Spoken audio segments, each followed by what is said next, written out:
Blinking? Good. Shalom Aleichem. Live at the Grapevine. This is the Kosher Spirit Review. I'm here with Karl Duhoffman. It is really cool to see you again. It's great to see you. Thanks for sharing a lot of neat stuff today. Thanks for having me in. Today we are introducing an American single malt whiskey. Don't think that's an oxymoron because there's a lot of that going on now. Absolutely. Barley is not a foreign object in America for whiskey. Tell us about this, please. Well, so Westland Distillery is in Seattle. It's put together by a gentleman named Emerson Lamb.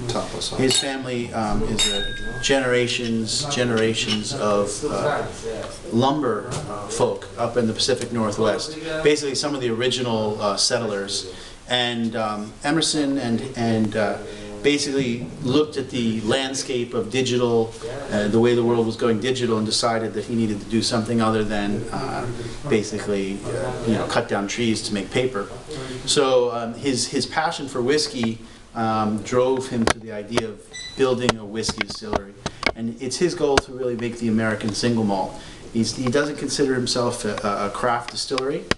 He considers himself a malt distillery. He wants to become a malt distillery like any other, like a small Scotch distillery in Scotland. And so very cool.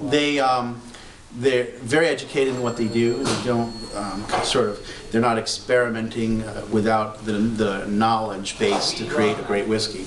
What you've got here in the glass is what they call the flagship. It is a 100% malted barley whiskey, distilled in the Scottish tradition, but with a lot of what they call thoughtful sort of variations.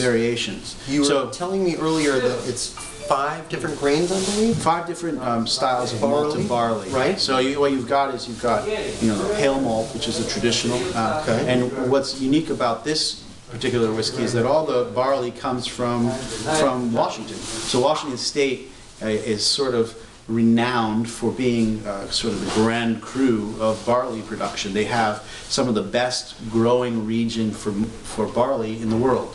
So all of the barley they're using comes from that area. So they have the pale malt, which is traditional, a malt called extra special, which is a regional malt up there.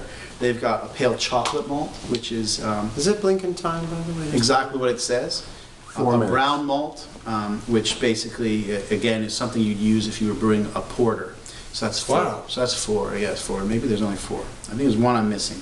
And then, so what happens basically is when they kind of brew their wash, their wort, they then are fermenting with a Belgian brewer style yeast, which drives a lot of floral and estery, very fruity aromatics. So you get this big, rich porter-style beer that they've brewed, and then it's fermented with this very aromatic style yeast. And the aim is to basically produce a whiskey right off the still that is individual and full of character, even before it goes into the barrel.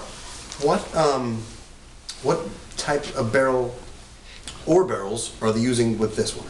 So this is aged very much in the American tradition. This is an American single malt.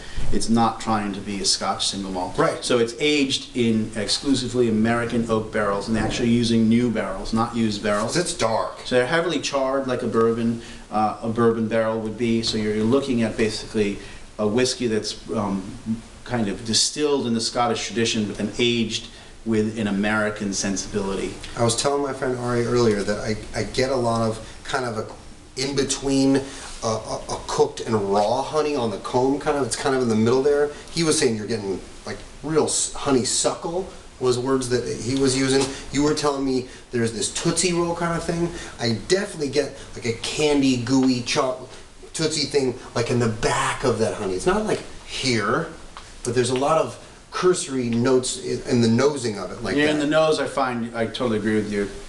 It's honey and nuts, a little cocoa, a little baker's chocolate, and then the Tootsie Roll sort of is an easy encapsulation of those aromatics, but maybe an oversimplification. Yeah. Sometimes though people like that oversimplification. Yeah. Let's give it a taste. All right. What do you think? Yeah. We're not. I'm not cheating. I already said a bracha earlier. Ari, thanks for the camera work. guys. Take care. Have a good night. All right, be well.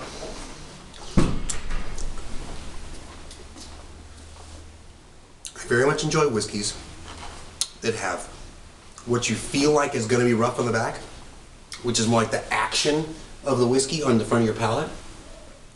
Once you swallow it back, though, it's not rough, but there's just this flavor blast. Yeah, I think it's a very rich style palate.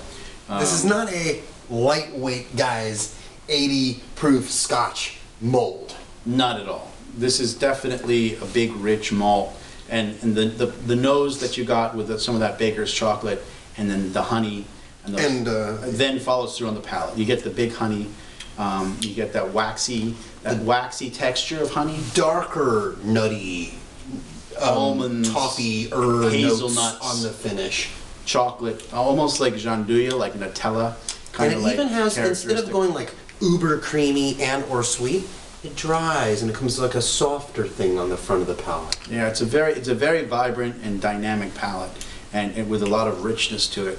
Both sort of that waxy kind of texture, that like honey-like 20 texture, seconds.